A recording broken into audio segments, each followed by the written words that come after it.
You mentioned the thinness of the running backs, and I'll start with you, Jason. Here, I mean, we've talked about the transfer portal. It opened yesterday, I guess, for college again, and it's open for 2 weeks, I guess, till April 30th. So 2 weeks from today. Uh, Mac has said it, and he said it repeatedly. He wants 2-1. British Brooks coming back sort of changed that dynamic. DJ Jones moved to safety, so I think he's out of that mix. Petaway was hurt. You mentioned the availability is the best ability. We always talk about that. The guys that were healthy, I thought Omarion looked pretty good. I thought Brooks looked pretty good. I can't believe he's playing with nothing on his knees. It's fascinating, you know, the wonders of medical technology and all that stuff. But anyway, what'd you see from the running backs that maybe sort of gives some idea that they can get to 2-1, or is it going to come down till September 2nd? Waiting for that to happen, for Mac's words to happen. Yeah, I think you're going to see it come down really to September. I have my guesses on who it's going to be based on what we've seen, and depends a little bit on who's available. But I do think, based on what we saw in this spring game, I expect British Brooks to be one of those two. It sure looked like it. Yeah, I mean he looked. To me, that was one of the real takeaways from the spring game. One of the real positives from the spring game was watching him move around and look like nothing had happened. He looked very, very good on his feet.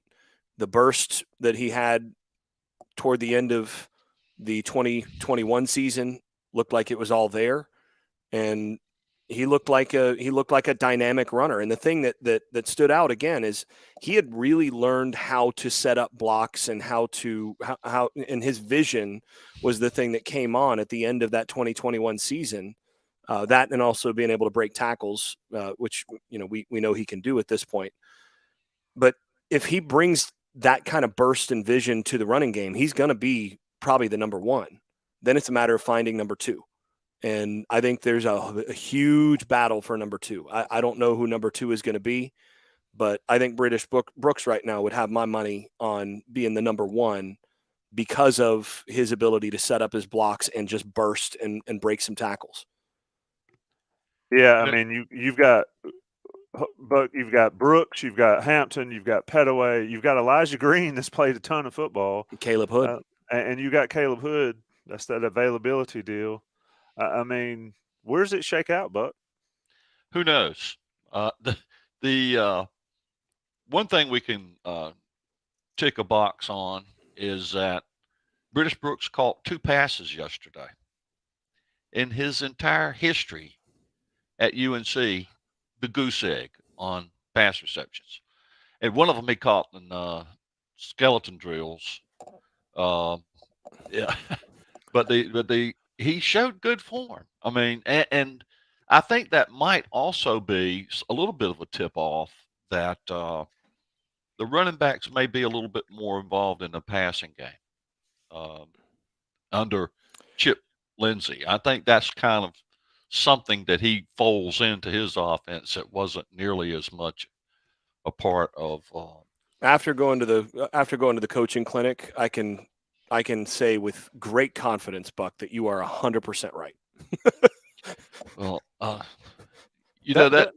makes me feel pretty good. I'm kind of used to it, but El Presidente with the swag. Yeah, but no, that's actually something Lindsey is very public about in terms of I'm not revealing state secrets. I mean, this is something he's very public about in terms of one of his strong beliefs is goes all the way back to you look at Steve Spurrier in the Fun and Gun. Lindsey and I were talking about that. You go all the way back to Steve Spurrier at Florida. And one of the things that made Spurrier different from a lot of people is the way that they featured their running back out of sprint draw pass game. And they'd come down to the back all the time, and it just opened so much up down the field. And Lindsey has advanced on some of those things. He's definitely going to bring more stuff that brings the running back into the passing game. I don't want to get too detailed on it, but I think it dovetails in nicely with the jet sweep game. Mm-hmm. You know, because you got the wide receiver going one way, and then the running back sneaks out the backside. You got two guys you can hit on either side of the play. It's interesting wrinkle I think that we'll see next year. How many times have we seen? And granted, we didn't see a lot of it last year because they didn't have to do it. UNC be on the wrong end of that Yeah, play how many times have we a seen bunch.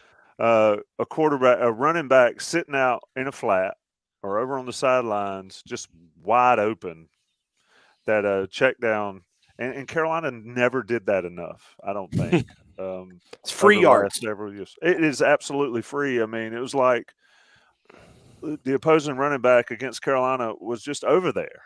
Like he might as well have been standing on the sideline. He was so open every play. And yeah, if Lindsey brings that type of a game to Carolina, I think it just makes it that much easier for Drake. And Brooks looked pretty good catching those balls. So you know, if that's part of his game now, if he's woven that into his game, he's always been a tough runner, and he's good in pass protection.